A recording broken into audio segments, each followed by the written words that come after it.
다음은 이제 손에 생길 수 있는 질환들에 대해서 말씀을 드리겠습니다. 외상가염은 엘보라고 보통 많이 아시는데요. 외래에서 아주 자주 봅니다. 이 병이 생기는 이유는 손을 많이 써서 그렇습니다. 이 손을 이렇게 막 계속 쓰다 보면은 이 손을 구부리고 펴는 힘줄이 시작점이 바깥쪽이랑 안쪽이거든요. 그래서 이 그림에서 보시듯이 손을 많이 쓰면 이 시작점에 인대에 손상이 오면서 이게 파열이 되거나 이러면 그때부터 증상이 생기는 겁니다. 파열이 되면 여기 염증 반응이 막 일어나면서 증상들이 생기고요. 이게 손으로 이렇게 만져보면 손이 여기가 통증을 굉장히 심하게 느끼고요. 그리고 손을 더 많이 쓰면 쓸수록 이 증상이 더 심해집니다. 치료 방법은 체해 충격파 앞에 말씀드린 것처럼 그 치료 효과가 있는 염증을 깔아앉힐 수 있는 주파수를 가진 그 충격을 외부에서 이렇게 안쪽으로 줘가지고 빨리 낫게 하는 방법이 있고요. 그리고 흔히 가장 효과가 있는 거는 이제 요 통증 부위를 정확하게 찾아가지고 그 부위에다가 주사를 하면 뭐 주사 2번 내지 3번 뭐 그 정도 안에 대개는 증상 호전이 됩니다. 그리고 요 근육을 잡아줄 수 있는 근육과 인대를 잡아줄 수 있는 보조기를 팔꿈치에 착용하는 것도 호전에 도움이 됩니다. 손을 많이 쓰시는 분들은 이렇게 치료를 해도 재발되는 경우가 좀 흔히 있고요. 꾸준한 치료로 회복될 수는 있습니다. 수술적 치료까지 가는 경우는 아주 드물고요. 뭐 100명 중에 한둘 정도 아주 심한 경우에 수술적 치료까지 할 수는 있습니다. 다음은 방아쇠 수지라는 건데요. 방아쇠 수지는 이 질병명이 방아쇠 수지라고 이름 붙여진 이유는 이 권총을 쏠 때 총을 이렇게 이 방아쇠를 잡아당기다 보면 탕 하고 나가지 않습니까? 이 손가락도 마찬가지로 이렇게 구부리고 펴고 할 때 지금은 정상적일 때는 이렇게 부드럽게 움직이지만 방아쇠 수지 병이 있는 분들은 손을 이렇게 펴다가 딸깍하고 이렇게 펴집니다. 이게 생기는 이유는 뭐냐면 이게 뼈가 이렇게 있으면 뼈를 움직이게 하는 힘줄이 요 안에 다 있는데요. 이 힘줄은 이런 터널들을 지나서 이렇게 뼈에 붙게 됩니다. 근데 이 힘줄이 계속 이 터널 사이를 왔다 갔다 하게 되는데 요 사이에 염증이 생기거나 하면 힘줄이 부어오를 수 있고 아니면 이 힘줄에 석회가 쌓인다든지 해서 이 힘줄이 커지게 되면 이 터널을 통과하는 게 힘든 거죠. 그래서 딸깍딸깍 하는 겁니다. 이 힘이 세게 어느 순간 가해졌을 때 이 여기를 통과할 수 있게 되고 그래서 이제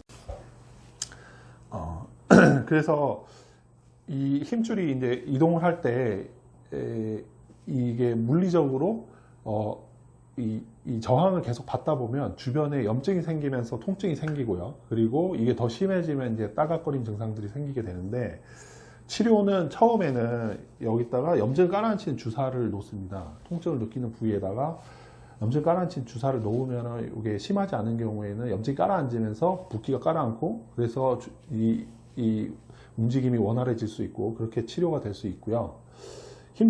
이 주사를 너무 자주 쓰다 보면 힘줄이 또 약해지는 문제들이 있기 때문에 이건 좀 제한적으로 잘 써야 합니다. 시간이 지나서도 이게 회복이 안 되고 아니면 증상이 아주 심하다든지 하면 간단한 수술적 치료로 회복할 수 있는데요. 요 지금 염증이 있는 부위에 둘러싸고 있는 이 뚜껑이 되는 막을 찾아가지고 뚜껑을 절개해 줍니다. 그러면 소요 시간은 보통 한 10분, 20분 그 정도 걸리는데 그 막 뚜껑을 열어주면은 이 힘줄이 움직일 때 걸리는 부분이 아예 없어지게 되는 거죠. 그래서 완치를 할 수가 있게 됩니다. 수술한 이후에는 손을 쓰는 거는 문제가 없고요. 상처가 회복되는 데까지 한 2주 정도 시간이 지나면 정상적으로 사용하는데 아무 문제가 없게 됩니다. 그리고 손목 꾀르뱅 병이라는 게 있습니다. 요거는 설거지나 손목을 많이 쓰시는 주부들이 이제 흔히 걸리는 병인데요. 이 병이 생기는 이유는 이 엄지손가락을 움직이게 하는 힘줄이 요 손목 요 부위에 있습니다. 그래서 환자분들은 보통 요 부위에 통증을 많이 느끼시고 손가락을 움직이면 더 통증이 심해진다. 뭐 이런 증상으로 오시게 되는데요. 요 힘줄을 둘러싸고 있는 막이 있습니다. 이 막과 이 힘줄 사이에서 많이 쓰다 보면 염증이 생겨가지고 통증이 생기는 거고요. 주 치료는 주사 치료입니다. 그 염증이 있는 부위를 정확하게 찾아가지고 주사로, 염증을 깔아앉힌 주사로 회복을 할 수가 있습니다.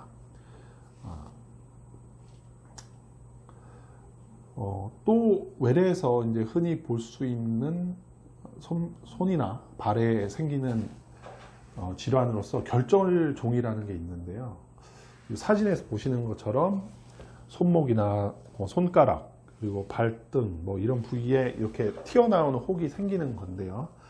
이런 혹이 생기는 이유는, 손은 보면 요 수부 아래쪽 부분은 여러 개의 뼈로 다 구성되어 있습니다. 이 여러 개의 뼈가 질긴 막이 이렇게 둘러싸고 있는데요.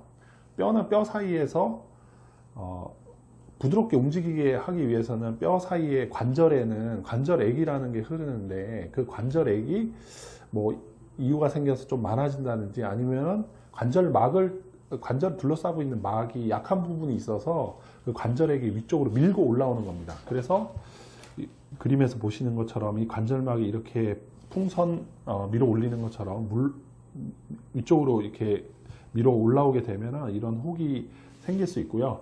이런 혹에서 이제 치료는 주사기로 이 혹에 있는 안에 관절액을 뽑아내는 건데요. 이렇게 뽑아내면 이렇게 젤라틴 같은 것들이 뽑혀서 나오게 되는데, 그러면 이제 혹이 사라지죠. 근데 이 혹을 구성하고 있었던 막은 원래대로 그대로 있기 때문에 또 시간이 지나서 관절액이 많아지면 그쪽으로 또 밀고 나오면 재발을 할 수가 있습니다.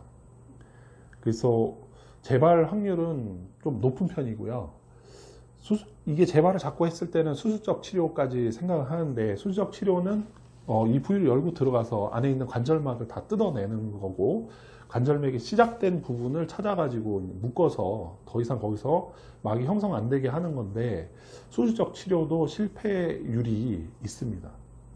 그래서 수술 결정은 신중하게 하고요. 재발 가능성 좀 꽤 있는 혹이라 사실 정형외과 의사들도 좀 골치 아파하는 경우입니다.